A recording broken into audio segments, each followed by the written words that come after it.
Chega de depender de bancos para suas transações com criptomoedas. Chegou a CryptoBRL. Link na descrição. No vídeo anterior, nós conhecemos a primeira criptomoeda que deu certo. Um projeto criado em 2008 por Satoshi Nakamoto que prometia trazer uma revolução do dinheiro. Mas afinal de contas, o que faz o Bitcoin ser tão confiável e ter tanto valor nos dias de hoje?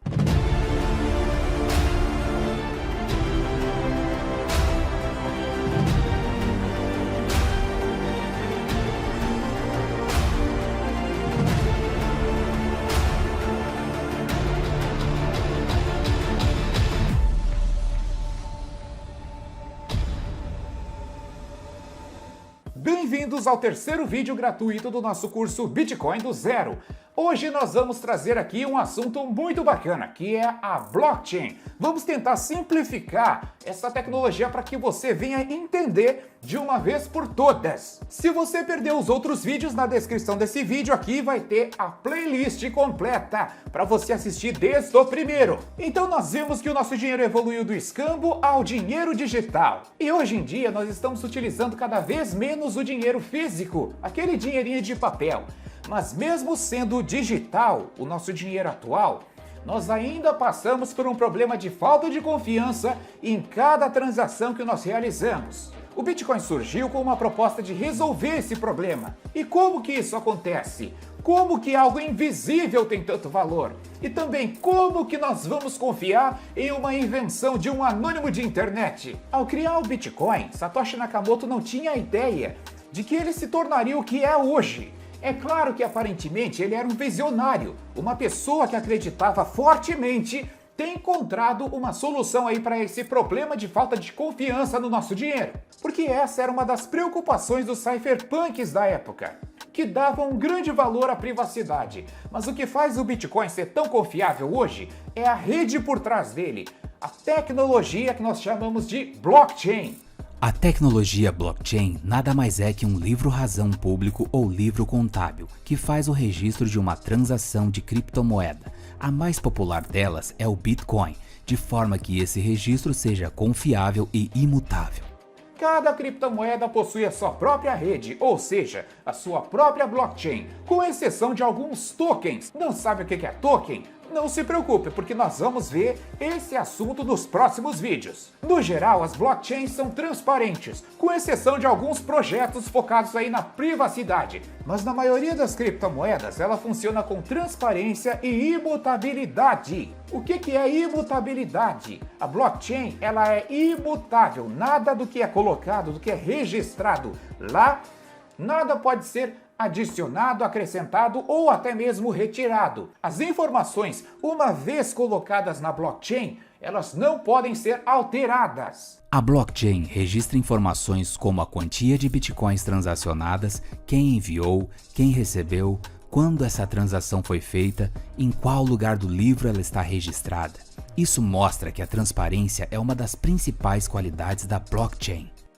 Em um sistema centralizado, as informações elas são armazenadas e distribuídas em poucos pontos ou até mesmo em um único ponto, e não existe transparência. Já em um sistema descentralizado, existem diversos pontos criando, armazenando, recebendo ou transmitindo as informações. E esses pontos da rede são o que nós chamamos de nodes ou nós da rede. E existem diferentes tipos de nodes. Tem full nodes, super nodes e nodes de mineração. A rede blockchain armazena essas informações, esse conjunto de transações em bloco, carimbando cada bloco com o registro de tempo e data. A cada período de tempo é formado um novo bloco de transações que se liga ao bloco anterior. Esses blocos, eles são dependentes uns dos outros, por isso o nome blockchain, ou cadeia de blocos. E isso torna a tecnologia perfeita para o registro de informações que necessitam de confiança, como por exemplo o registro das transações de Bitcoin e outras criptomoedas. Todas as informações que são adicionadas nessa rede jamais podem ser mudadas, porque essa rede está em constante atualização. Para atacar essa rede e ter algum êxito mudando informações ou até mesmo roubar criptomoedas, precisaria de um esforço computacional gigantesco e seria necessário ter 51% de toda a rede. E é uma tarefa humanamente impossível, principalmente para redes muito sólidas como a do Bitcoin. Até hoje, em uma ilha do Pacífico chamada IAP, existe um sistema monetário muito sólido. A moeda é tão sólida quanto a rocha, porque realmente se tratam de rochas. Há mais de 1500 anos, os iapeses usam grandes discos de pedra para a compra de canoas, licenças para casamento, indenizações e outros. Todas as pedras têm a forma arredondada e algumas são muito grandes e pesadas, e para facilitar o transporte, elas possuem um círculo no centro. Para mover algumas pedras, são necessários até 20 homens. Então, devido a esse grande esforço que necessita ser realizado e o risco de quebrar essas pedras, o povo de IAP não costuma movimentar essas pedras, mesmo quando elas mudam de titularidade. Então, a contabilidade é realizada mentalmente e toda a tribo faz o reconhecimento dessa titularidade, porque as pedras elas ficam expostas nas ruas para quem quiser conferir. O sistema monetário do povo de IAP é semelhante à blockchain pelos seguintes motivos. A confiança é descentralizada, não há necessidade de bancos ou intermediários para assegurar a propriedade. A propriedade é reconhecida pelo consenso dos participantes do sistema. Assim como nas pedras de IAP, para roubar o sistema seria necessária a ajuda de outros participantes, além de um grande esforço.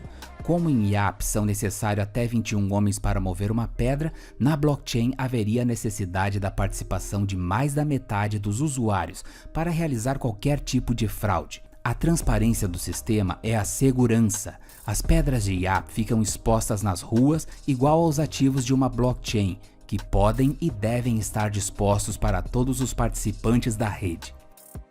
Já que nós estamos falando sobre blocos, vamos falar um pouquinho sobre mineração. O Bitcoin é limitado a 21 milhões de unidades e desde a sua criação foram minerados um pouco mais de 18 milhões de unidades. Isso quer dizer que ainda restam cerca de 2,3 milhões de Bitcoins para serem minerados. Mas o que é mineração? De uma maneira bem simplificada, grosso modo aqui para vocês entenderem, a mineração é o processo da geração de novas criptomoedas. Quando uma criptomoeda é criada, é estipulada ali a quantidade total de moedas no seu protocolo. No caso do Bitcoin, foi estipulado que ele teria 21 milhões de unidades. E no caso da mineração com Bitcoin, que é a Proof of Work, que é o tipo de mineração que exige esforço computacional, a utilização de um computador ou até mesmo equipamentos especiais.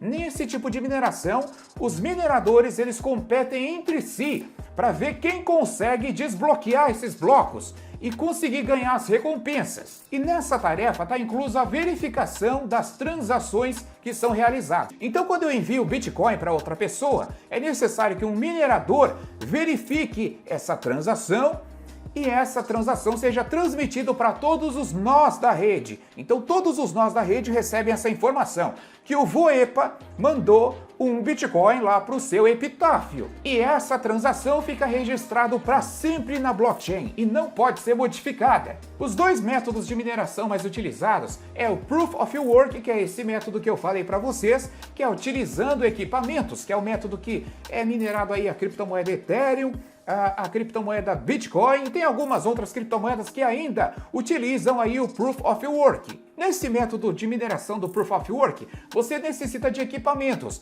e geralmente esses equipamentos não são baratos e consomem muita energia elétrica. E por isso que aqui no Brasil a mineração de Bitcoin não é rentável. Algumas outras criptomoedas ainda é, se eu não me engano o Ethereum ainda está rentável fazer a sua mineração via Proof of Work, mas tá para surgir aí a Ethereum 2.0, que vai ter aí o Proof of Work e também vai ter o outro método de mineração mais utilizado, que nós chamamos de Proof of Stake. As principais novas criptomoedas do mercado estão todas utilizando esse protocolo do Proof of Stake. No Proof of Stake, o seu poder de mineração está na quantidade de moedas que você possui. Nesse modo de mineração, você não precisa deixar o computador ligado, você não precisa gastar energia elétrica, você só precisa colocar as suas criptomoedas na carteira oficial dela e fazer aí uma delegação para alguma pool de mineração. Se você quiser aprender sobre a mineração Proof of Stake, nós temos vários vídeos aqui no nosso canal, fazendo o Proof of Stake da ADA Cardano,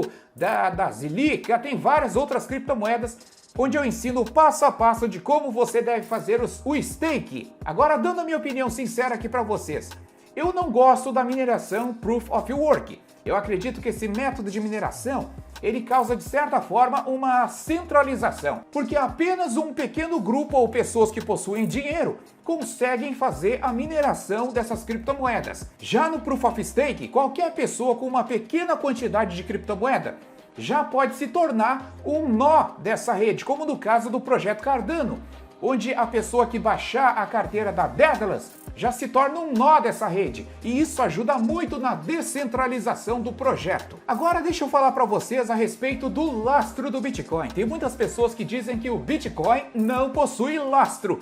Agora eu quero explicar para vocês que o Bitcoin possui lastro sim. Então, analisando a história do nosso dinheiro, nós percebemos que ele passa por um problema de falta de confiança. E na época do padrão ouro, nós vimos que existia um lastro. Então, para cada cédula emitida, era necessário ter a quantidade em ouro. Nenhuma cédula poderia ser emitida se o determinado país não tivesse aquela riqueza correspondente em metais preciosos. E esse lastro foi abandonado lá na Primeira Guerra Mundial. Então até hoje o nosso dinheiro passa por um problema de falta de confiança. O lastro do nosso dinheiro hoje é a confiança que nós temos no emissor, que no caso é o governo e os seus bancos centrais.